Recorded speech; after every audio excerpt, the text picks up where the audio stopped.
right, the situation at the Brickdam police station on the Hatfield Street end is out of control at this point, and the fire is catching on to the officers' mess. This is the building that faces Manget Place.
We're having a call from a Guyana Fire Service member for the tenders from the Diamond Fire Station to come down to Georgetown here as this fire is intensifying on the Hatfield Street end of the Brickdam police station.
There are fire tenders at all intersections here of the Brickdam compound, Hatfield, Manget, Sendall Place, or Smythe Street, and Brickdam. There are fire tenders at all the intersections on all these streets trying to battle this fire, but it is to no avail. This fire continues to rage here this morning. And as we heard a few moments ago, a rank has asked that the tenders from the Diamond Fire Station on the east bank of Demerara to come down here to Georgetown to assist in containing this blaze. Of course, the bucket brigade here at Fitzgerald House continues. We are seeing it in the tower here, and Mr. is a big part of that bucket brigade. He's working assiduously. His wife was just moments ago pleading to have the hydrant here on Hatfield Street open to assist and they're evacuating records and equipment. Good. Sure. All right. Good.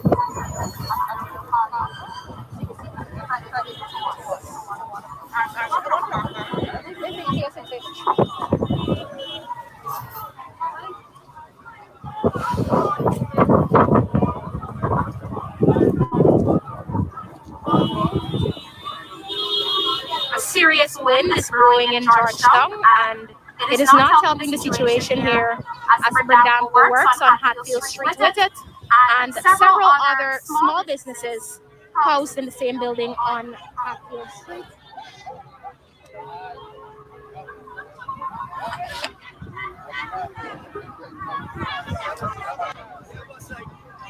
Hi, morning, sir. How are you? Yeah. I then send somebody over for the t-shirt you brought from Guyana. It's Mark.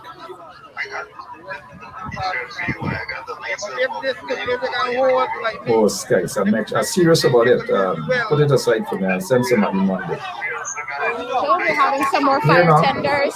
We got to talk about some other. And we're going to take a glimpse of it But coming down the let me street ask you here. this. You have a quick minute to give a reaction to what's happening now with the dam? Citizens are being asked to clear the road as the tender comes through.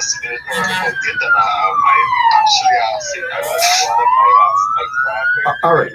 Here's something. Here's something. Not this is just an advice, and again, just an advice. Even if you were to say that you're monitoring the situation, you're not coming on like not with you ain't coming on video. Is that you're monitoring the situation? You hope that the persons and all officers are safely out, and also the prisoners are safe. Going to take a look as the fire files have been collected as well, and that neighboring buildings would be protected. Basically, that's it. All right, give me. All right, stay on the line for one quick minute, 30 seconds. Hold on.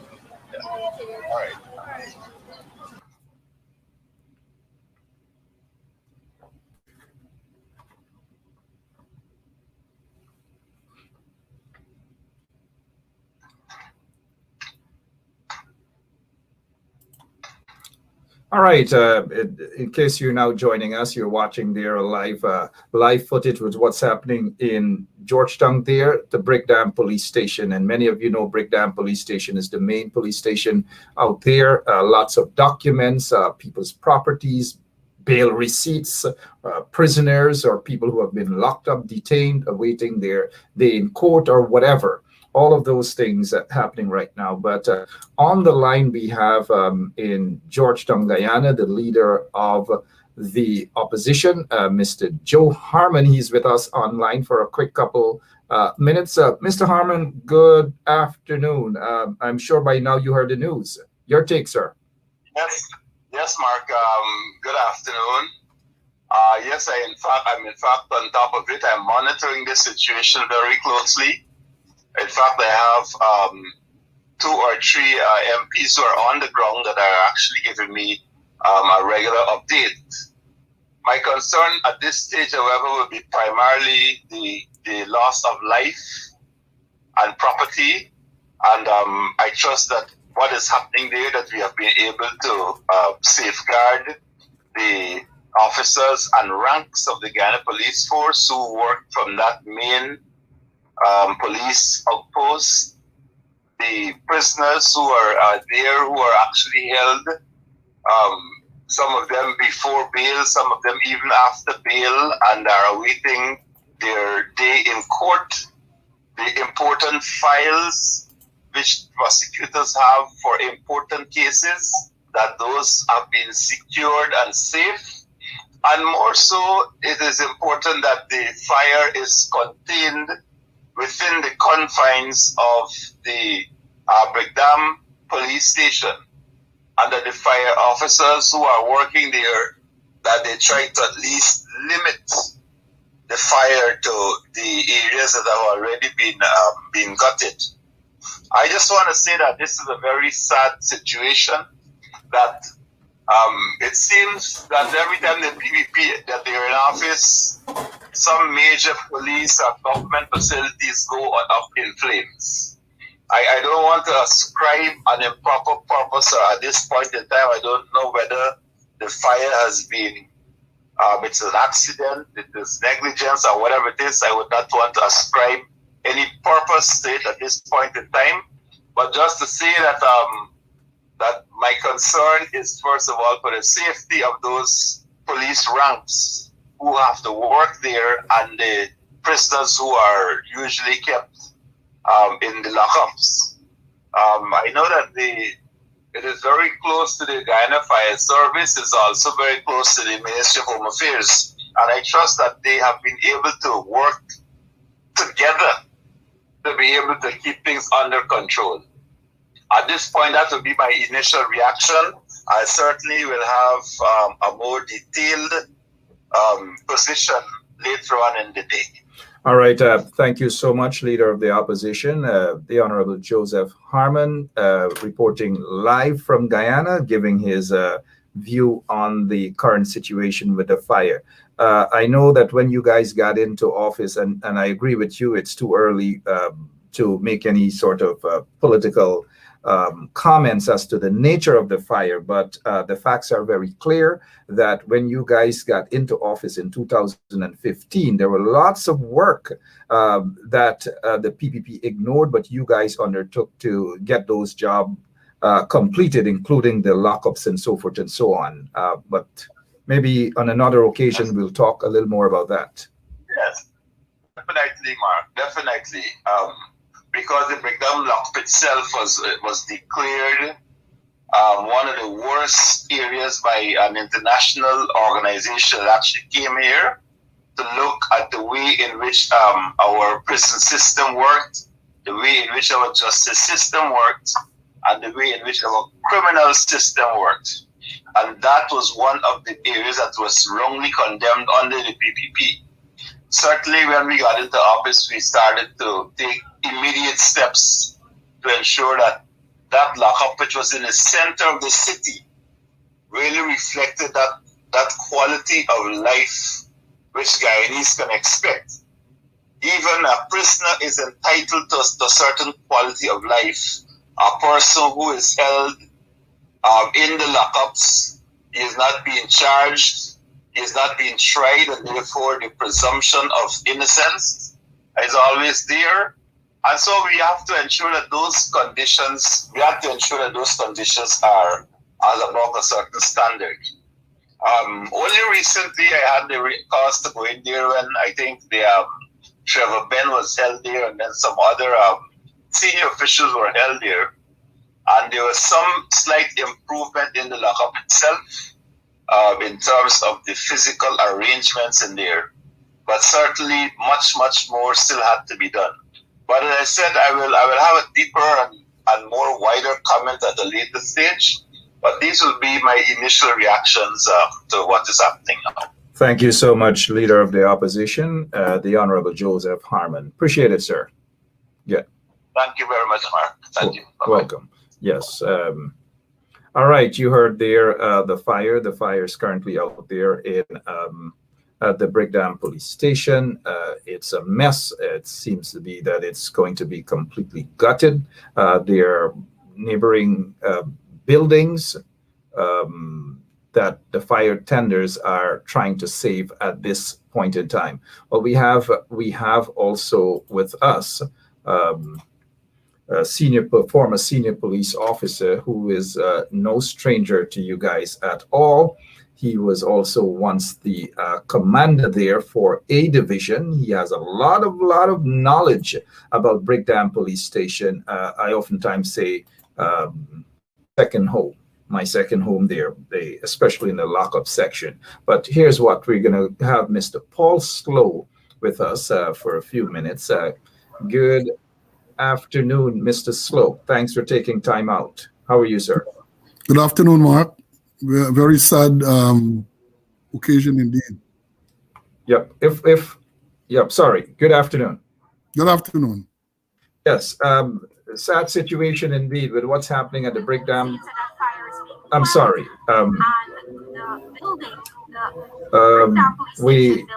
We just have to. Let us just quickly. Sorry about that. Our operator is kind of like messy. Let's go back to the fire briefly before we get to Mr. Slow.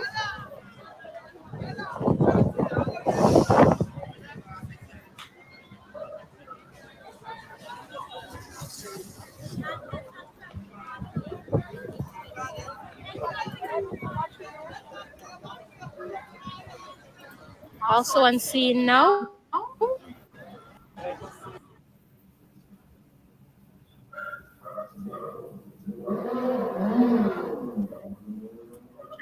Sorry. There seems to be some disturbance here. Again,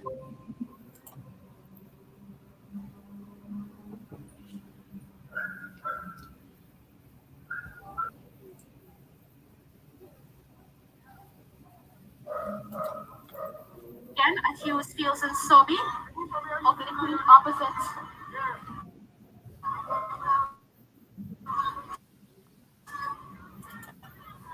the Guyana Fire Service. It is unclear what is going on at the moment, but This is Cathy Hughes and Mr. Nigel Hughes have raised an alarm, and it seems that the patrons are pointing at something that iNews is currently unable to see. We will get you the details in that development shortly. All right, let's get back there to Mr. Paul again. Thank you so much for here with us. Your take on what's happening. I know lots and lots of memories you do have about that police station. You once the commander for A Division. As a young officer, you probably were there too as well for many years. Let us get your reaction, please, sir. Well, it's very sad to see what has taken place in Brickdam there. For us, I think we should indicate quite clearly that none of us at this time know the cause of the fire, so we shouldn't try to ascribe any cause or blame. But to see that historic building go up like that, and not one building, several buildings in the compound, as your viewers might know, that is the main police station in Georgetown, and perhaps the main police station in the entire country.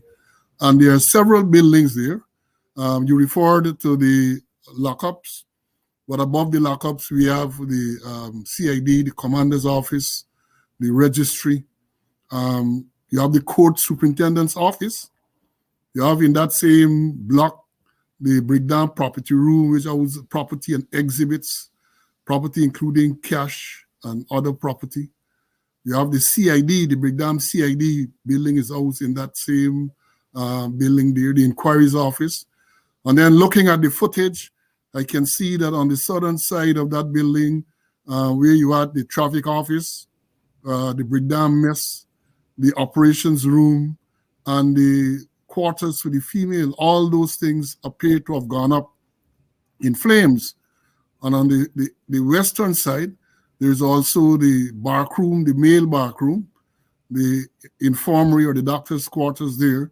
And I know there's a storeroom there for arms and other stuff. We also have very nearby the impact compound. And also on the southern side, you have the recreation room, the Brickdam mess, which prepares meals for arms. So it's a very big establishment. And one hopes that part of it can be saved. And I sincerely hope that no one has been injured or no life is lost. Based on what you have seen on video, because a lot of live feeds coming out there in Guyana, what about the property room? What about the room where ammunition and stuff are being stored? Have those been gutted so far? Well, it would appear as though at least the property room and the court superintendent's office, those parts are on the eastern side, and from what that's towards my street. From what I have seen on the video, it seems that part has been completely gutted. Okay, so the court superintendent's office, is that where they store all the court documents? All the files, yes, all the files that are for court are stored in that area. So that's a major concern. A major concern indeed, and I'm glad that you're walking us through what is happening there. But just for those of you who are now joining us, Brickdam Police Station is on fire. Most of that, based on what I'm seeing from my standpoint on the videos that I'm seeing, it would appear that most of the station has been gutted. Let us just go to a quick video, Mr. Paul Slow, before we get back to you, because we'd like for you to tell us about the departments that have been touched by the fire, of course.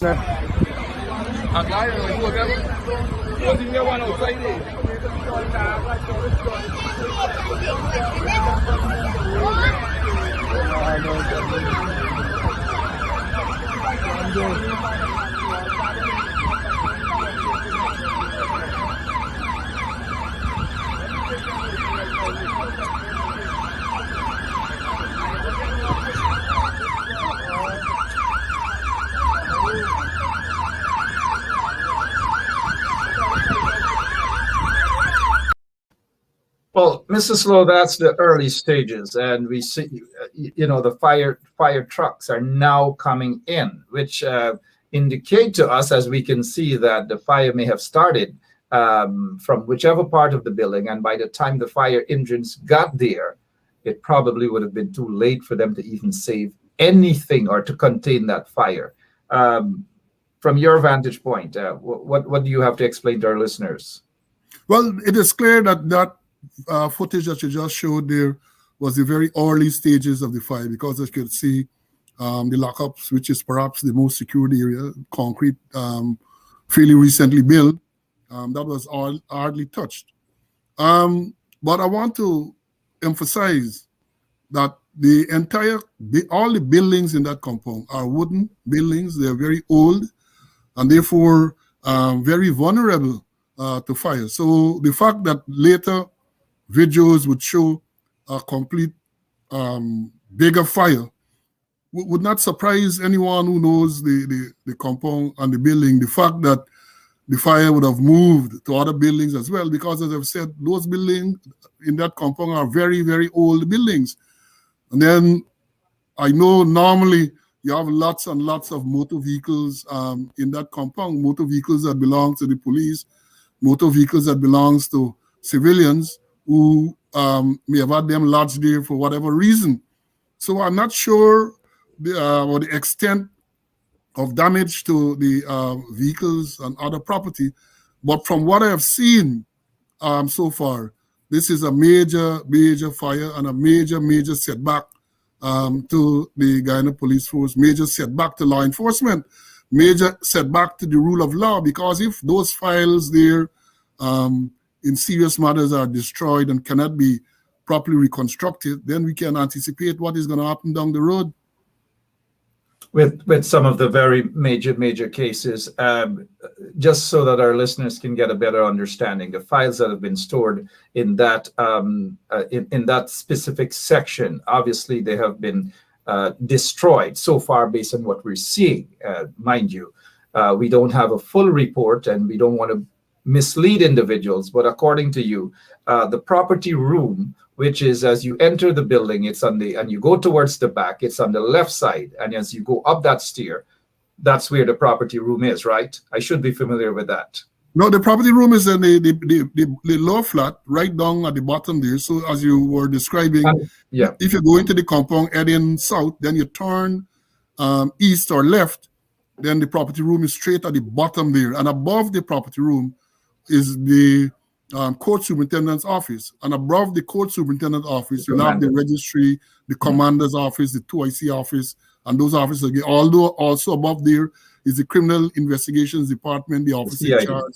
Those offices are located there, yes. Okay, so thanks a lot. The property room, you're correct. Of course, you would know better than I do, but sometimes I behave as though I know the entire building. Because you spent a long time there. In the wrong parts I take.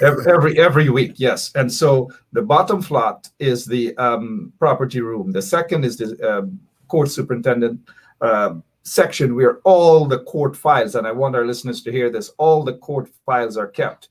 On top of that is another section there, I believe, not the commander's office, because as you go on to the third floor, the commander office is to the right, along with the 2 ICs. And then to the west is the CID section.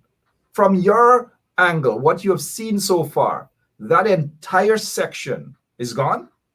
Well, it appears so. It would appear, let me say this.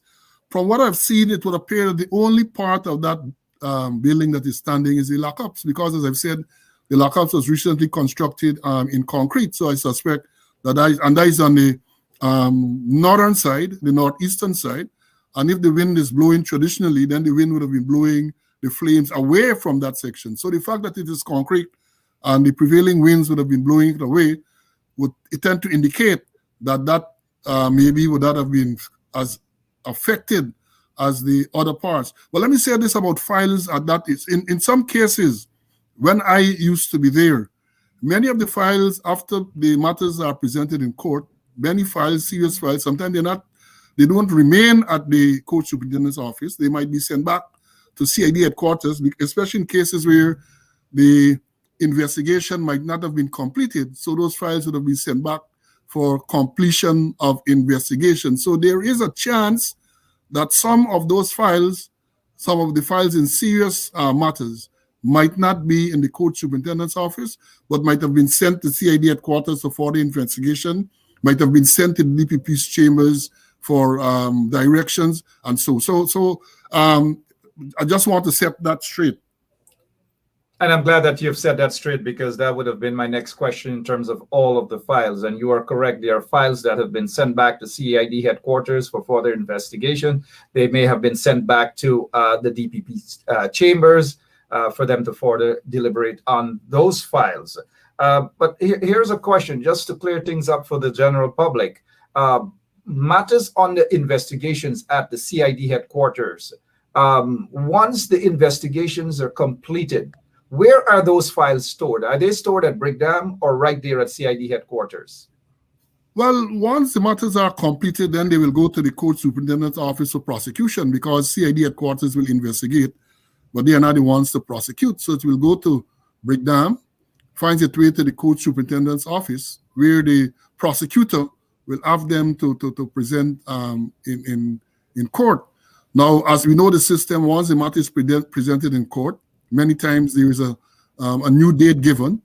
So once a new date is given, that file goes back to the court superintendent's office, because they are the ones who will have to make sure that the witnesses are summoned for the new date, to make sure that exhibits or whatever is there for the new date. So those files go back to the court superintendent's office, and in most cases, except for the ones that we have identified before, will remain there until the next court date. Absolutely. You're hearing that, and this is critical, because we have to break it down, and we have someone who is knowledgeable, has spent decades there, so he knows what he's talking about.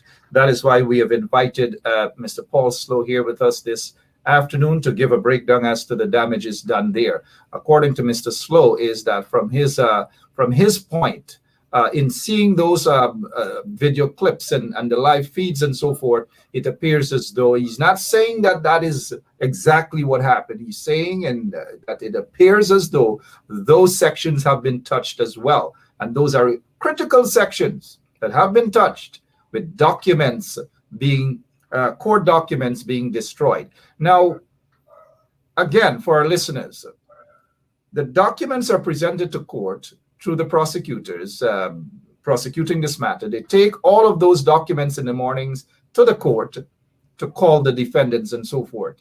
The evidence and everything are being stored right there as well. There's nothing that's left in the court, in the magistrate's office or anything. I mean, talk to us about that. Yeah, but once the matters are taken, the system is that you have exhibits taken to court. Once the exhibits are tendered, that is to say, the evidence is given, an application is made for the particular exhibit to be tendered. Once it's tendered and is admitted by the court, then it is the property of the court. The court will keep those exhibits. So the police will not be in possession of exhibits that have been tendered, marked, and admitted. That is what is said. Those exhibits are tendered to a witness. They are marked and they are admitted, and then they become the court's property, and the clerk of court and those persons will keep those exhibits. But exhibits that have not been tendered, whatever it is, whether it's cash exhibit, whether it's any other form of exhibit, those exhibits are kept. They're taken back to the Brickdam, and they are lodged in the Brickdam property room to be taken to court on the next court day. All right, Mr. Paul Slow, breaking it down there for us at the Brickdam police station. The area that has been untouched is, based on what we're seeing, untouched is the prisoner section, the lockups. That is my second home, in fact, has been untouched. That's because the entire section there is concrete, and that was newly built. It was completed under the previous coalition administration. Now, I want to ask a question, but before I get to that question, it's about we have been hearing of court matters, the elections petition and so forth. I don't want you to answer that as yet, as to where the SOPs may be, based on your knowledge. I know you can't say it's here or there, but based on your knowledge, where those records should be kept. Now, we'll take a quick break. We'll go back to the beginning of the fire, when it started, so that our listeners, our viewers can get a glimpse as to what happened and how soon the fire tenders got there.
All right, Mr. Slow, the beginning, we saw the sections you were talking about, because that specific section on the eastern side of the building, between Brickdam and Hatfield Streets there.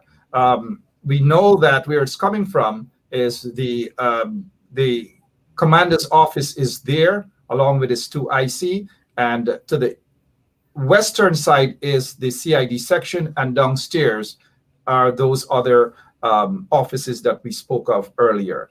Am I correct? Yes, you're generally correct, yes.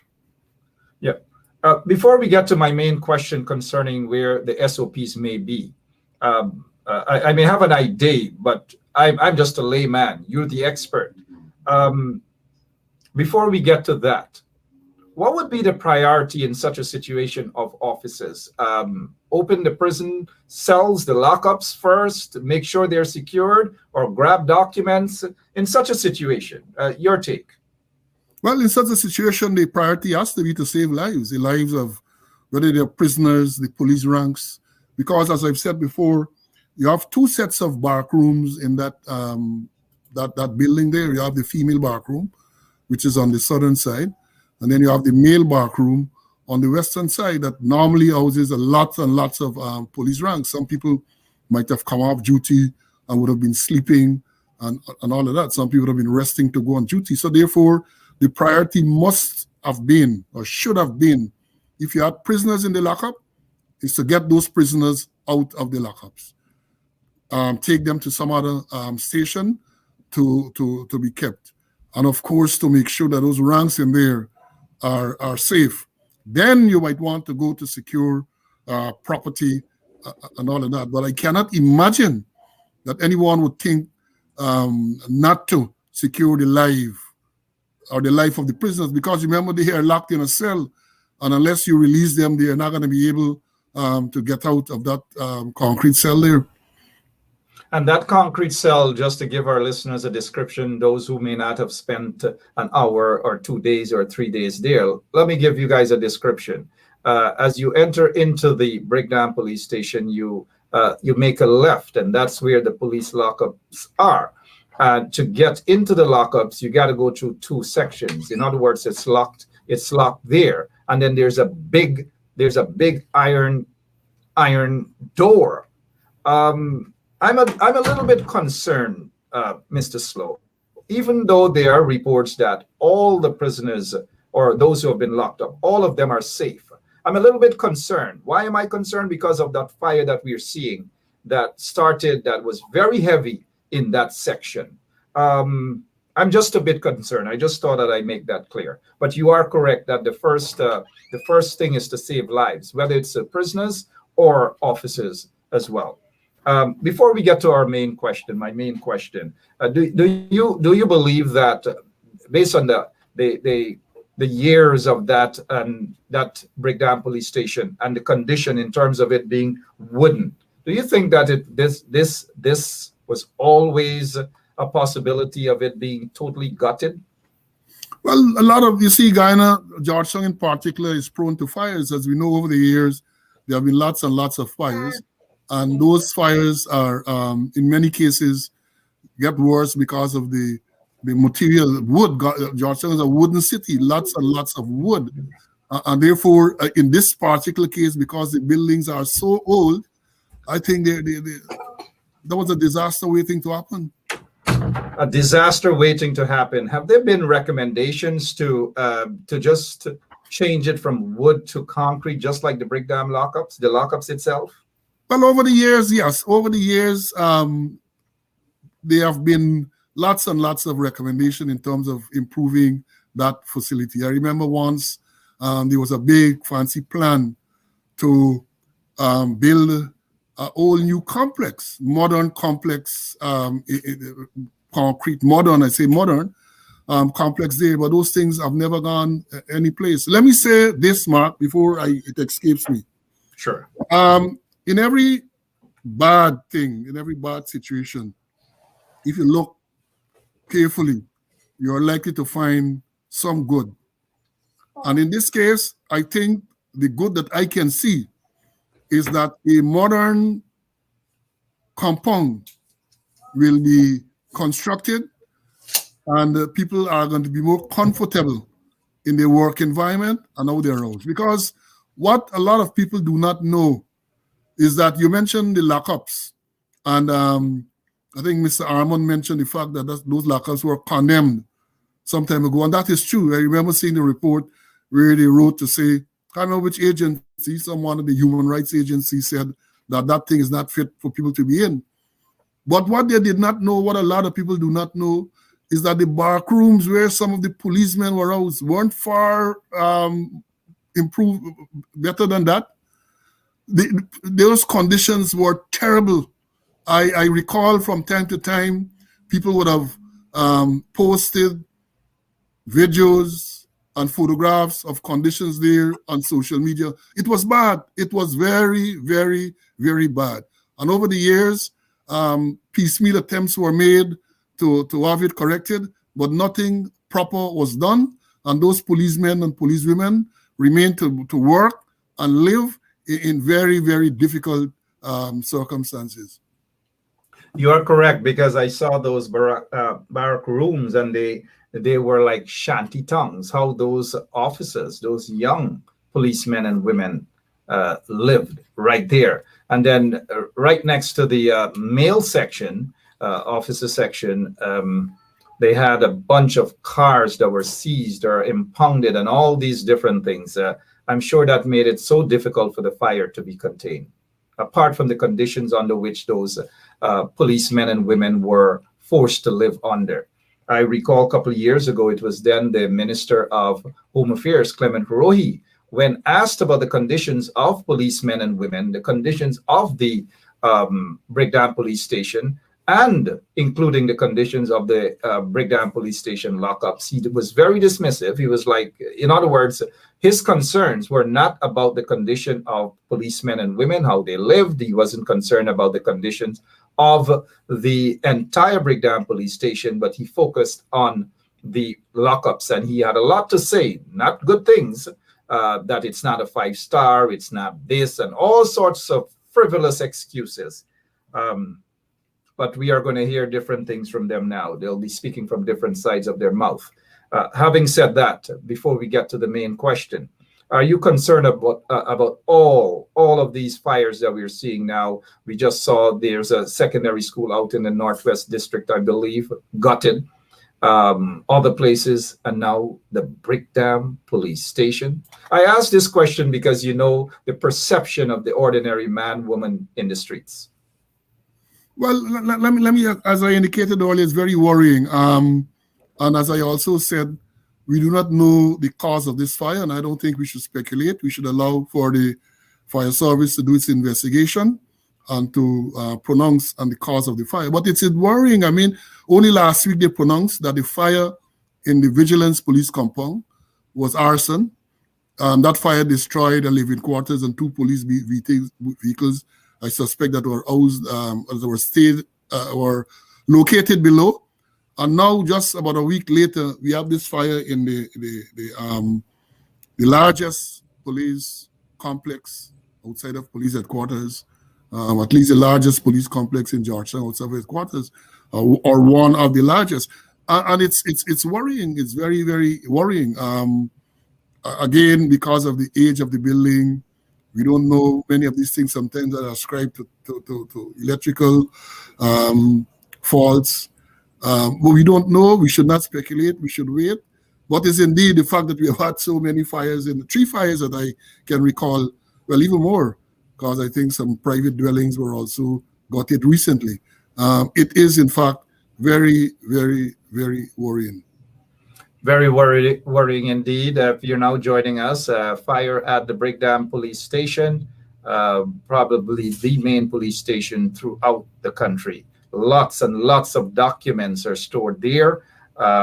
Evidence, including people's properties, like, for example, a firearm holder or the holder of a firearm license, whenever he or she's leaving the country, they have to lodge that weapon within the jurisdiction. So I'm sure that a lot of those weapons are there too. Am I correct?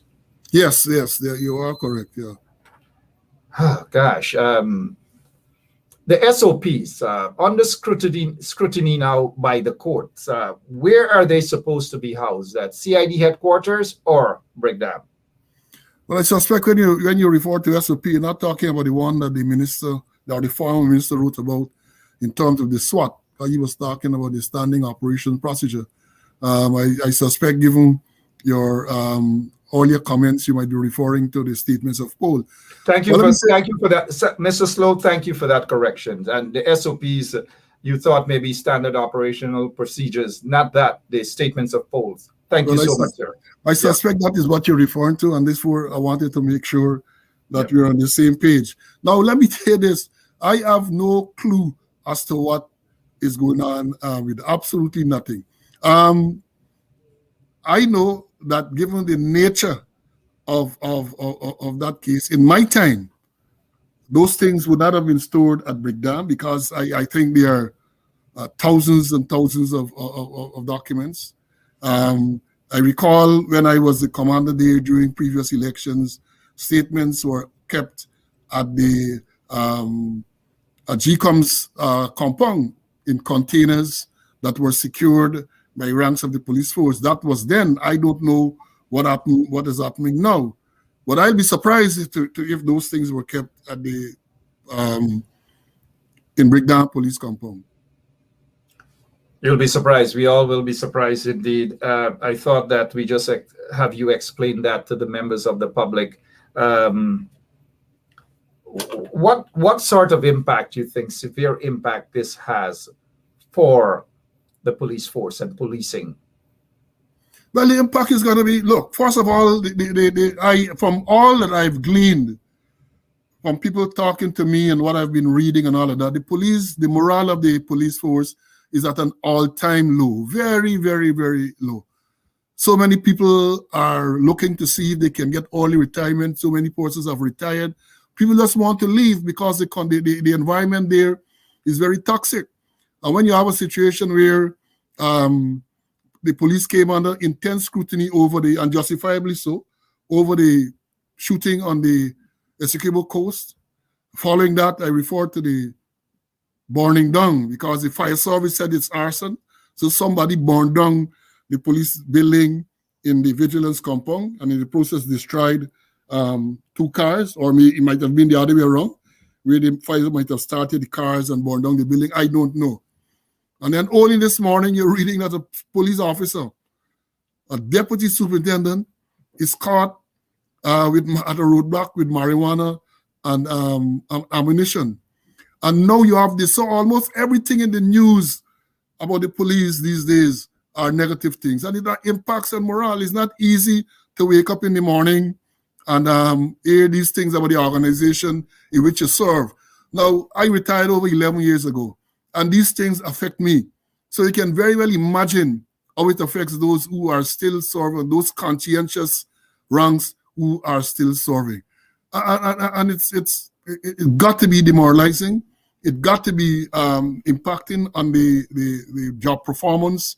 It must be impacting on the health of those persons as well. So one would hope that they get professional help in making sure that the necessary counseling and all of that takes place. I know in the Guyanese society, people don't look at mental health issues and all of that, but with this type of things, with this type of happenings, that is a serious consideration to make sure that the welfare of all those ranks is taken care of.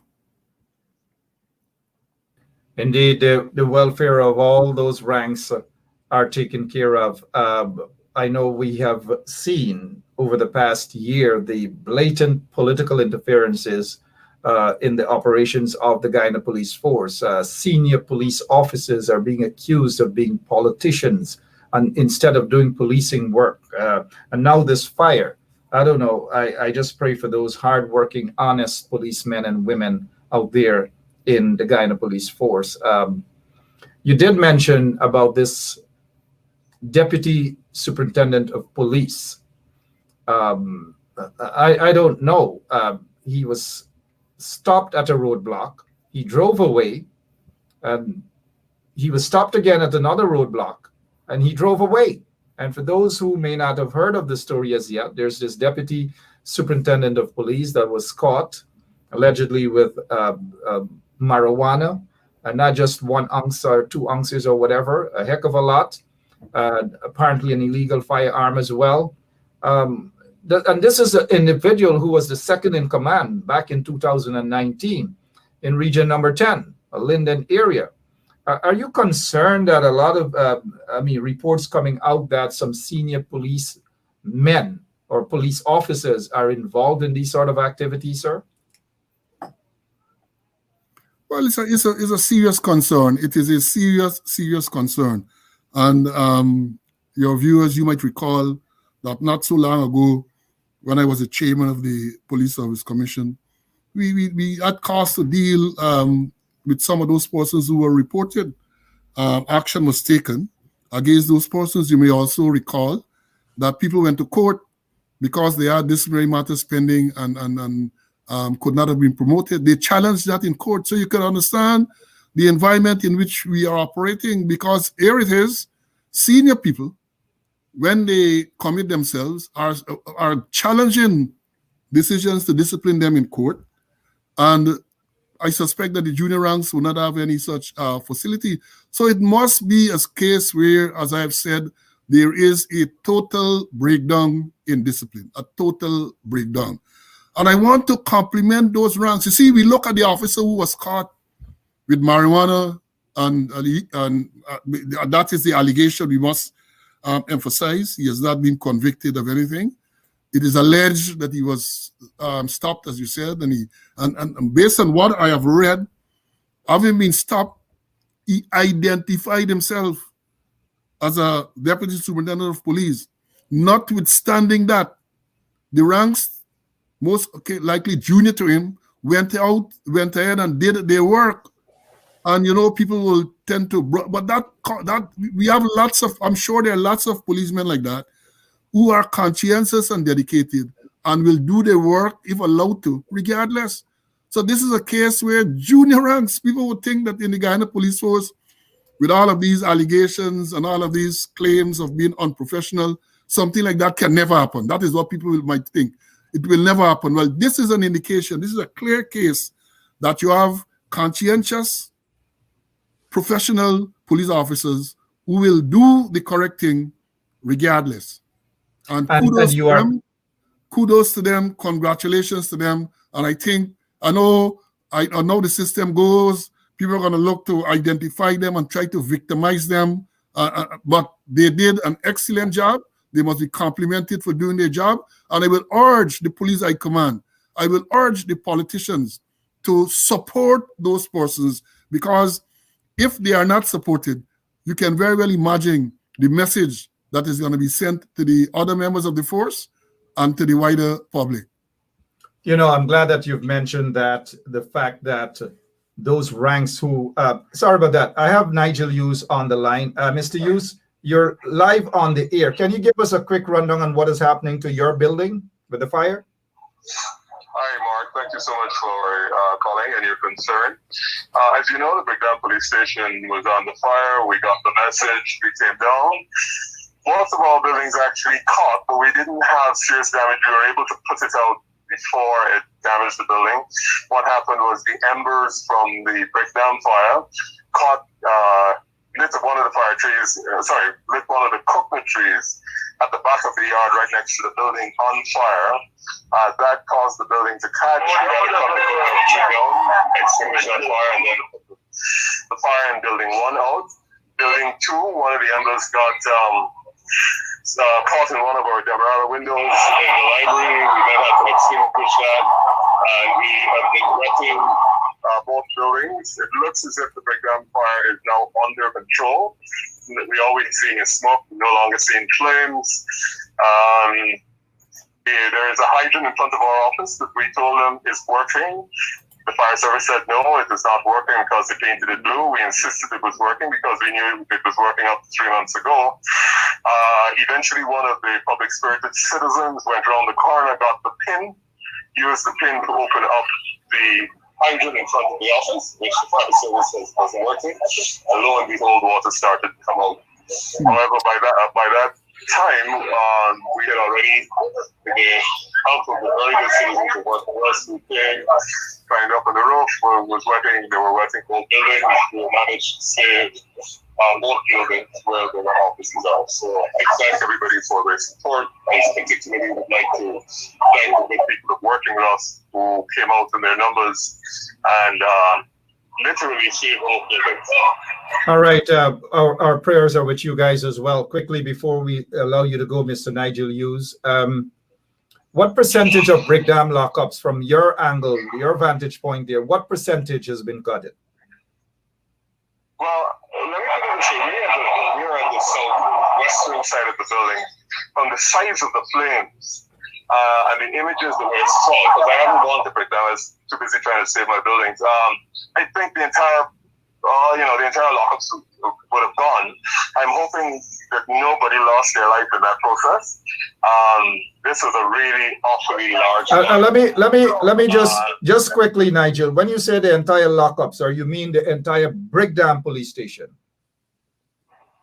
Well, yeah, the entire station, even except the barracks where the police live on the western side of the compound. Yeah. The entire station is flat.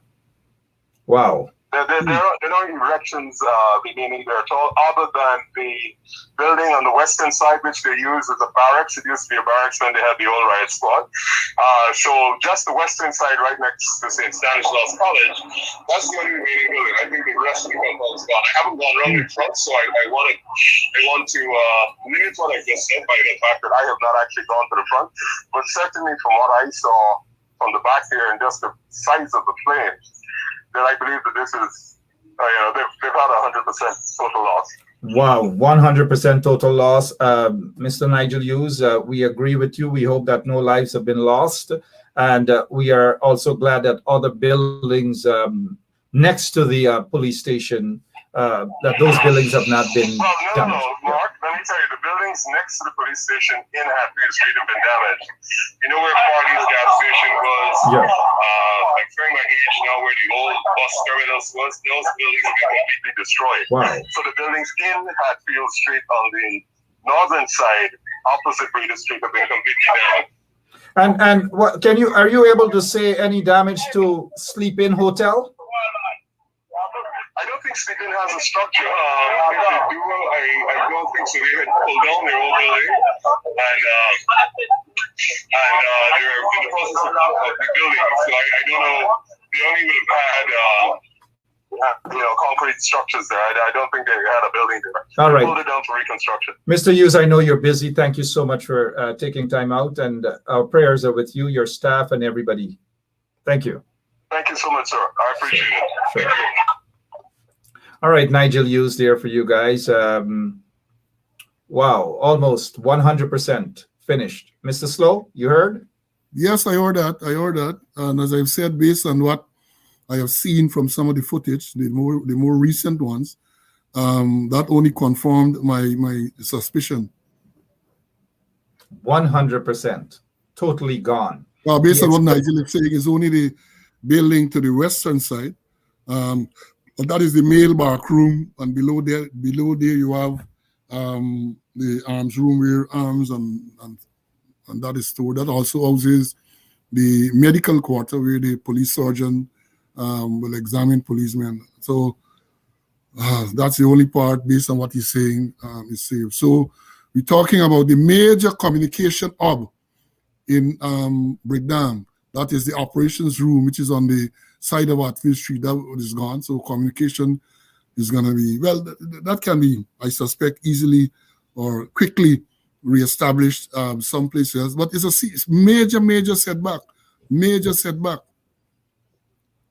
A major setback indeed, almost 100%. And except maybe the arms room, which is beneath the male barrack section, right? The male there on top, the arms room there, and then between the arms room and the inquiry section, they have the impact patrol office there as well. I'm sure that may have gone.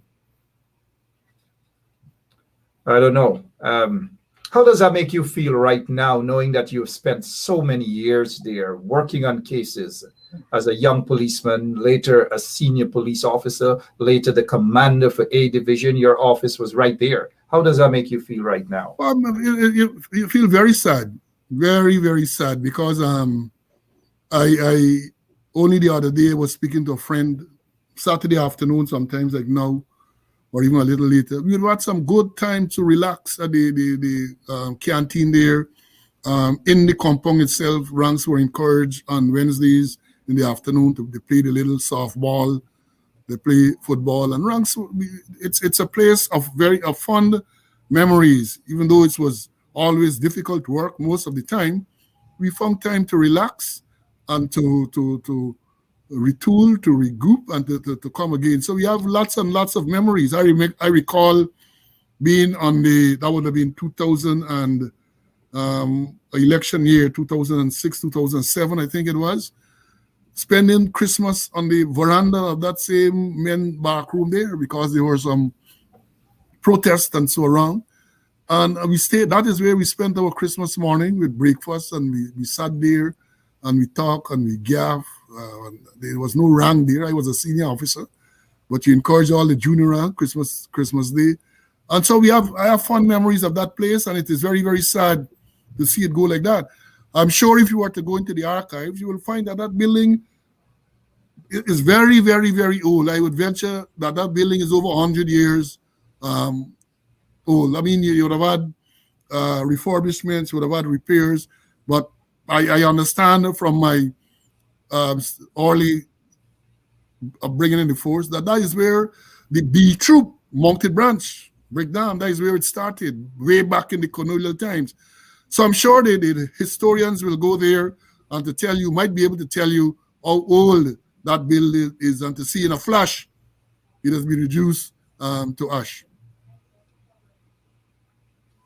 I mean, I'm feeling a sense of sadness. Some people might be smiling, but a sadness because of what is happening in our country. With all these fires, all these bad things, and almost 1,000 persons have died as a result of COVID-19. And we can say that, like, every day there's something horrible that's happening in our country. You have memories of working there as a policeman, and I salute you. You've been there for decades. I salute your services to that nation. I know how you're feeling right now, especially since your old office, which is the commander's office, seemed to have been gutted. According to Nigel, according to the evidence we're seeing, everything is gone. And I have been up in that office quite a few times to visit some commanders, to interview some of them, and also to answer questions whenever I was arrested. And so I also have some very, very fond and not so fun memories there. One of them here it is, after spending three nights, my friend in the struggle, Lincoln Lewis, and I were walking out after 3 nights. So indeed, memories upon memories upon memories of that Brickdam lockups police station. There was once a protest in front of the station, and all of these things concerning something that then Commander Higgins said about the dress code of women. In fact, a woman was sexually harassed, and Mr. Higgins at that time said that it could be because of the short dress she was wearing. In closing, before we go, I know lots and lots of speculations and lots of things going through people's minds and so forth. And we are going to hear from those things. We are going to hear the rhetoric from those who are in office right now and so forth. What will be your caution and in part of your closing remarks, sir? Well, the first let me say, I just spoke to a senior officer who is at the scene, and he has indicated to me that there's been no injury, no loss of life. So that's the good news. Sure. But in closing, I as I indicated earlier, the compound is gone. It's how you move forward. People are gonna, well, let's wait on the fire service to make a determination as to what caused that fire, and let's go from there.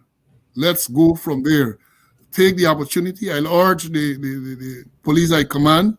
I'll urge the politician to go forward and look at modernizing that place. This is an opportunity presented for you to then bring that place into the 21st century.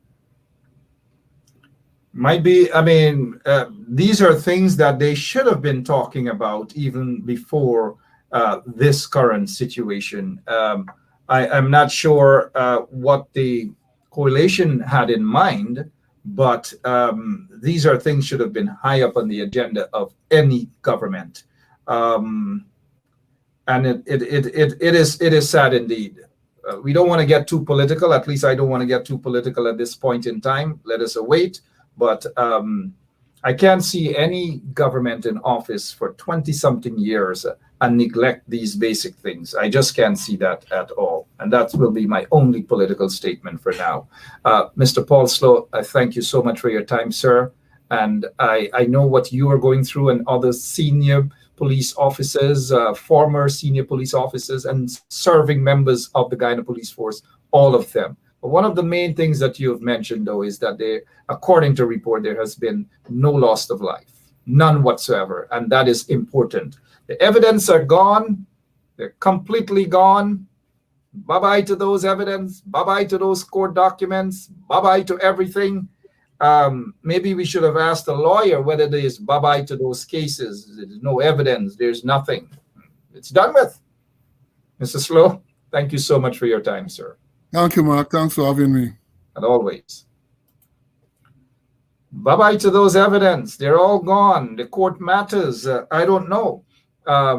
You know what they've done? They've persecuted a lot of people, man. And sometimes when you persecute people, I don't know, things just do happen. You know, they just do happen. I don't know the nature of the fires or the fire or whatever. I just don't know. But what I've seen is that a lot of these individuals are part of the regime. They're commenting, you know, they're giving experts opinions and all these things. And I'm like, aren't you guys going to sit back and allow the police to do its job, allow the fire service folks to do its job, and then let them let us hear from those individuals on the scene, on the ground. I think that is what is key to this. Shucks, I forgot to ask Mr. Paul Slow about this. I forgot to ask him about this. Look at this. Look at this. A bunch of silly things. Maybe we should try to get back Mr. Slow for a quick comment on this here. If our operator has him still, Lemon, Can you put Mr. Paul Slow back on the screen, please? Mr. Slow, I know we said goodbye, but what is your take on this, sir? Well, I don't know. I would have to hear the reason for something like that. And I noted that after one day, apparently the following day, they did not mount that ladder to direct traffic. But it looks so comical. I don't know what would have caused the process. I would like to hear the explanation, because to me, it looks so dangerous.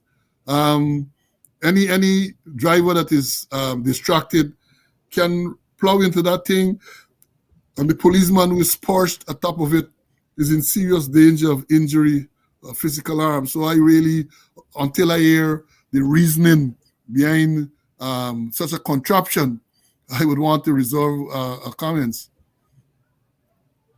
Thank you so much, and I'm glad that we brought you back for this comment. It is comical indeed. We would not have been seeing this under your leadership as a commander or even commissioner of police.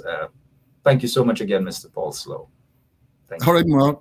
Yeah, and what we have some photographs. I'm getting some photographs coming in here, and it's horrible. Brickdam police station is gone.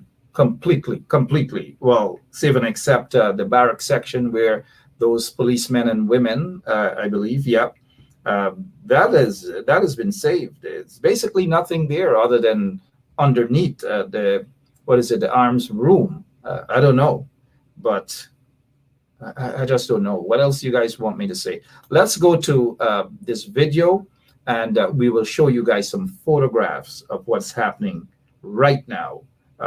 The condition, lots of photographs. We'll be right back. We're not going anywhere as yet.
All right, welcome back. We have attorney Darren Wade, that young attorney that you guys all know.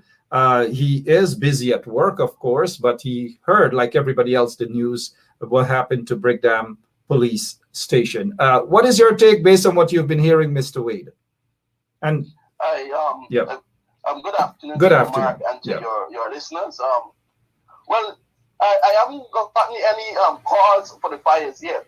But what I could say to you and to your listeners is that if there is any ongoing investigation whereby evidence and so forth is stored, I would like to believe that that may have some impact or may hamper any ongoing investigation in relation to the policing and so forth, unless those things have been safely being kept in some vault that is fireproof. I don't know anything about the Brickdam police station, how they stored evidence and so forth. But certainly it will hamper, it will constrain policing and so forth. If there's any file that it was not properly stored away and so on, I would like to believe that those files will be destroyed and those evidence will be destroyed, and it may have an effect, a negative effect on police investigations and so forth. Lots of cases indeed. You have visited that police station, I'm sure, on numerous occasions. And I'm also certain... I certainly have visited there on many occasions. And I'm aware that there are files and so forth. Whether or not those files were stored properly or in fire-safe cabinets, that's the next question. You know, but you know this Guyana, and one would expect, you know, that they were not properly stored. Yeah, one would expect that they were properly stored, but a lot of people can conclude that they weren't properly stored. It was just... That's what I'm saying. Yeah. That's what I'm saying. Sure. It may not. You know,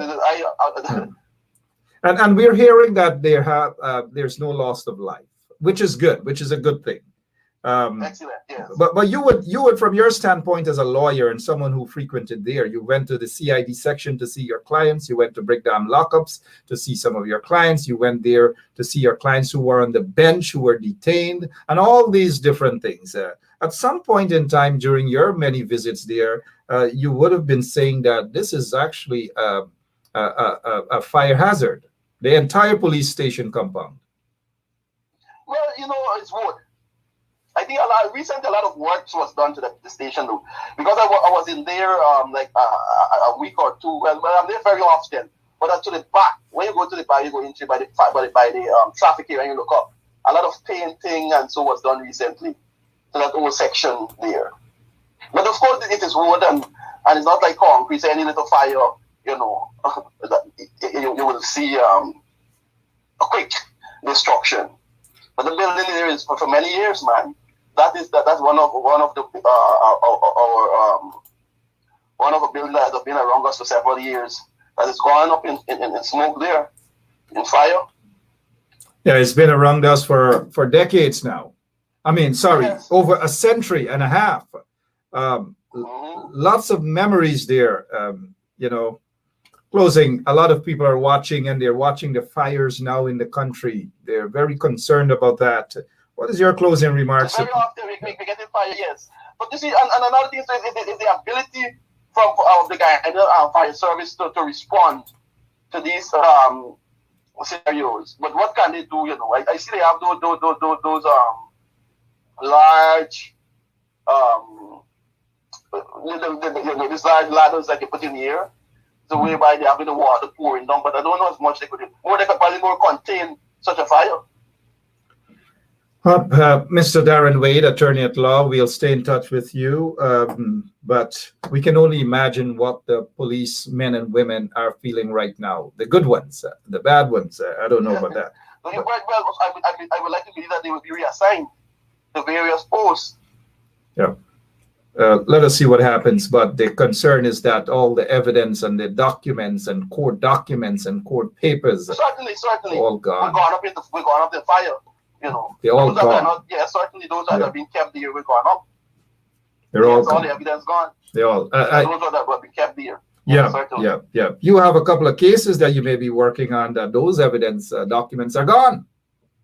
Well, I in particular, I do most constitutional human rights kind of matters. Mm-hmm. You know, I don't those type of what I quote unquote small matters. I don't know always deal with. You know, I do the criminal proceedings. I tried myself in recent year or two to stay away from those type of proceedings. If the police arrest you and they keep you in custody and they breach your human rights, then you could depend upon Darren Wade to come in and defend you on those type of matters. But these kind of things, I try to stay away from. Yeah, but even with those documents, and evidence, they wouldn't put them in a different section to say human rights documents or criminal matter. They're all stored in the same section whilst awaiting. You're correct. Yeah, you would agree with me that they're all stored in the same section? Well, the station diary and the occurrence book that will lodge your name when you enter and so forth, they'll be stored there. Certainly. Yeah, the inquiry section and so forth and so on. Anything you want to add or concerning the file before we go? We allow you to go, sir? No. I think we would have covered more or less everything. As always, thank you so much. Thank you very much, Mark, for having me. Thank you very much. Thank you, Mr. Darren Wade, young attorney at law there, giving his take on what has happened there in Guyana. Yeah, someone indicated that they weren't hearing me. I don't know whether that is the case now or not. Are you guys still not hearing me? Because there is we have lots of folks who would message to say different things. They're hearing, they're not hearing. But one individual from all the way in Warlock is saying that they're not getting my volume. I just want to get an indication from you guys as to whether that is the case or not. Whether that is the case or not. Are you guys hearing me loud and clear? Okay, thank you, Ms. Braithwaite. Some people pronounce it as Brafit. You are hearing me loud and clear. I don't know what happened with that individual's phone from Warlock. It's usually the case from some of my friends from Warlock, always not hearing, always something. I don't know, maybe that's why they call it Warlock. I have a lot of friends there. No insult to the people of Warlock. Good people from Warlock as well. Bibi Khan, how are you doing? You guys are hearing loud and clear. I'm watching at some of your reaction. I want to be able to put some of your reactions on the screen. What's your take on this whole fire? Again, I don't want to make it into a political fire. I don't know. And I don't want anybody to run away to say to their political masters, whether on Rob Street or wherever. It's not like I care, but something isn't right about these fires. Something isn't right about these fires.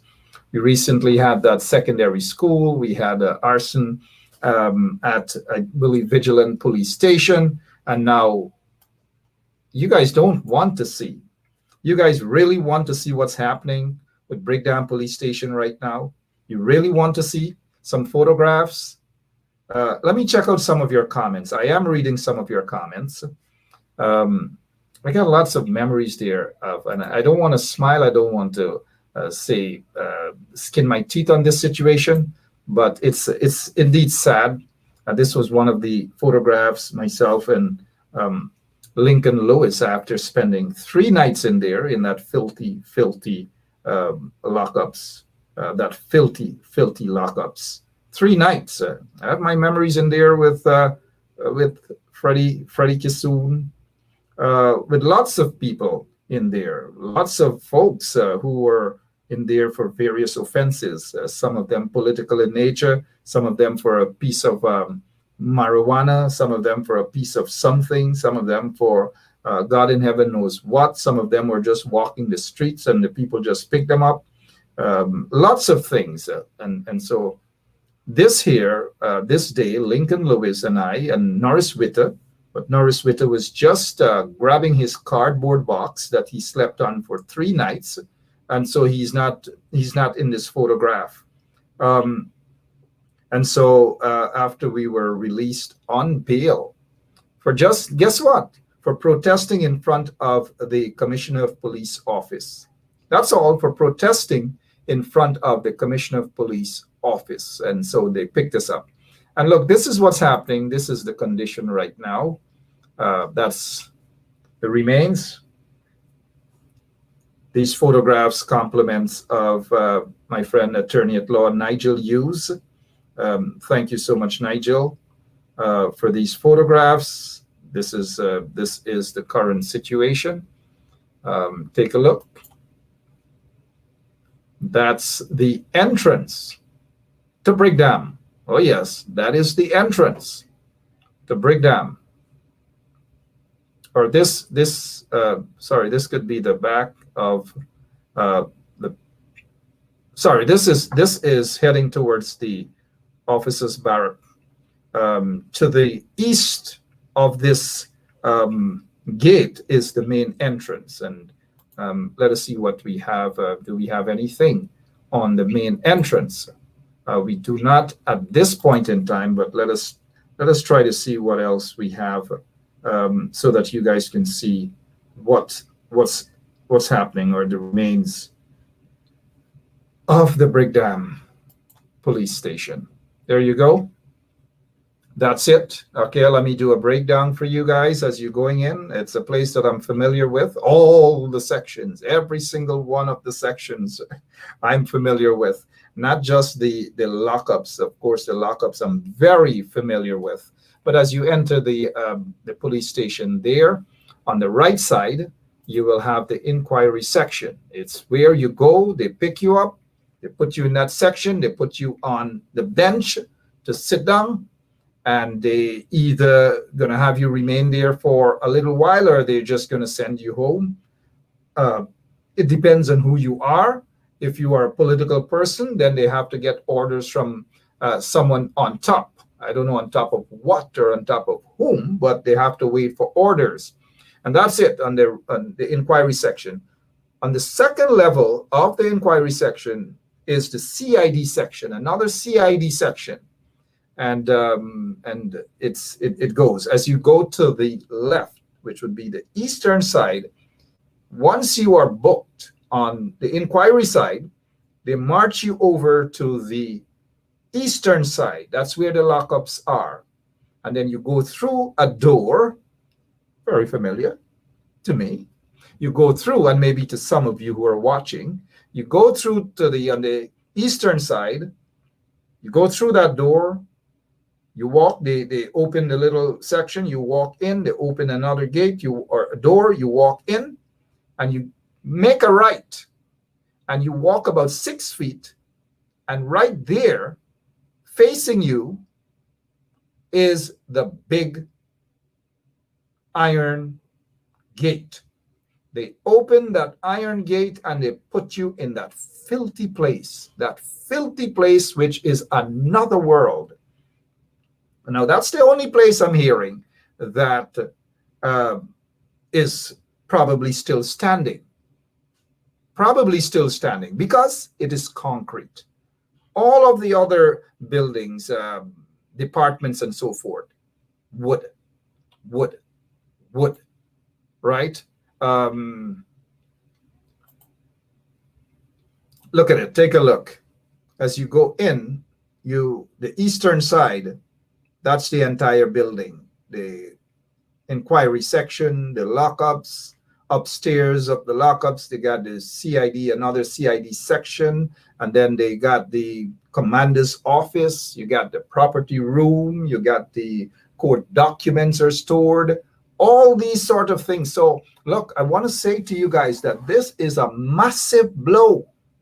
And some folks who may have cases pending, their documents possibly, I'm almost 98.9% certain that all of those documents have gone up in flame. Every single one of those documents are gone up, are now in flames. Every single one of them. Including the evidence. So if you are outside of the country right now and you stored your gun, if you're the holder of a firearm license, you have to store your gun. You have to leave it at the police station within your jurisdiction. Some big business people are allowed to just not leave their weapons there. And so all those things possibly gone, burned. That's it. It's done with. Now, there might be questions and concerns about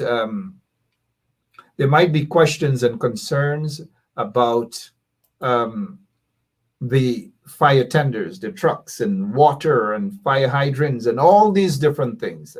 It is nothing new. We oftentimes hear about these things. They come and they say that just the other day, we saw two fire tenders donated to the Georgetown district there. But I don't know. A lot of people are sleeping on the job. Lots of people are sleeping on the job. This is one of them. More concerned about political statements. He's Robeson Ben, laying there, making himself a complete IDIOT. And I know for our good friend from IFLAT University might be pronouncing that as idiot. It's actually IDIOT is not idiot, it's idiot. And there he is lying on the ground, not focusing on what he ought to be focusing on. But these folks, why should we be surprised, right? Why should we be surprised? Anyways, I've exhausted a lot of your time here on Saturday. It's 53 minutes after 1 o'clock. Brickdam Police Station is no more. It is gone. It is done with. It is just gone. It's done with. Those of you who have cases pending, I don't know. Those of you who have cases pending,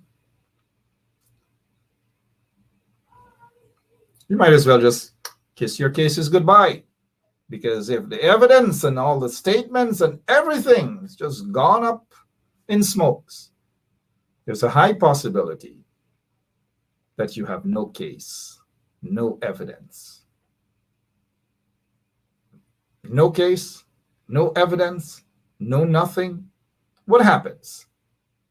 The legal minds would tell you what happened from here. I am not a legal mind. I'm not an attorney. At least I have make one probably, but I'm not officially an attorney, right? So I can't pronounce on legal matters. But what happens? That's the $1 million question. What happens? What happens? Lots of speculations will be floating around also about this fire. You know Guyana already. Lots and lots and lots and lots of speculations. We already see a lot of the politicians on the installed folk side are making statements and giving statements and talking to the press and all these sorts of things.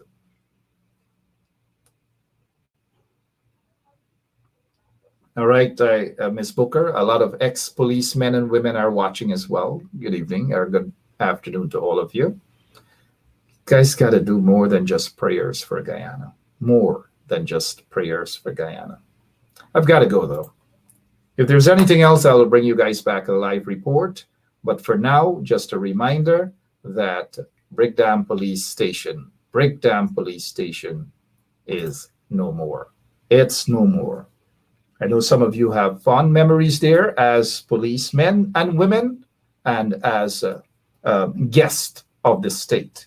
I have been on numerous occasions guest of the state for political reasons, obviously, and I've been a visitor there to look into the interest of individuals who were guests of the state as well, and interviews with commanders and other senior officers right there in that division. And another sad note for me is I've had a car that was impounded there since 2002 that the police refused to give back to me. And the then regime refused to have me get my property back. I feel it for my car. A burgundy Bluebird. I feel it for it. My car has gone up in flame. Brickdam has gone up in flame. The lockup's finished. Documents gone. It's all gone. We've got to pray for Guyana. We've got to do more than just praying for that country. So long. Enjoy the rest of your Saturday. But like I said, any other breaking news, I'm here at 107.9. We are here for you guys. Thanks to our operator, Lemon, and thanks to all of you, wherever you are, and especially you policemen and women, you hardworking policemen and women. I can understand how you're feeling right now. God bless.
It's hard, it's hard, it's hard to be at peace with the ones who are so discard. It's hard, it's hard, it's hard. Them have a knife in your back and them smile it so broad. Help me to deal with the ones them who said them love me when them really don't. Help me to deal with the fans them kill me flesh when the crowd a shout. Jesus, help me on the battlefield. Jesus, help me on the battlefield. Help me on the battlefield. God, the booby traps with them set is real. I never want to take your glory, Lord. Send your angels to encamp around about me and stand guard. To envy is so easy and to love it is so hard. Let me work for your glory and not for the award. Don't make me ever get caught up in the scream and the applause and go talk about the blessing and not talk about the Lord. All these things are vanity. I need your reward. Let me be real. Don't put on no facade. Help me to deal with the ones them who said them love me when them really don't. Help me to deal with the fans them give me flesh when the crowd a shout. Jesus, help me on the battlefield. Jesus, help me on the battlefield. Help me on the battlefield. God, the booby traps with them set is real. Sticks and stones can break my bones and words can harm me. They can harm me. When the evil come against me, you'll protect me. You'll protect me. Father, I need the strength of your son. Cause you know my work is not done. Lord, I need that endurance just to finish this race that I run. Help me to deal with the ones them who said them love me when them really don't. And help me to deal with the fans them kill me flesh when the crowd a shout. Jesus, help me on the battlefield. Jesus, help me on the battlefield. Help me on the battlefield. God, the booby traps with them set is real. You tell me if you stand firm, cause every little plan you have a confirm. I know them evil plan turn. In a darkness, me a the lantern. So help me if you deal with the ones them who said them love me when them really don't. Jesus, help me if you deal with the fans them kill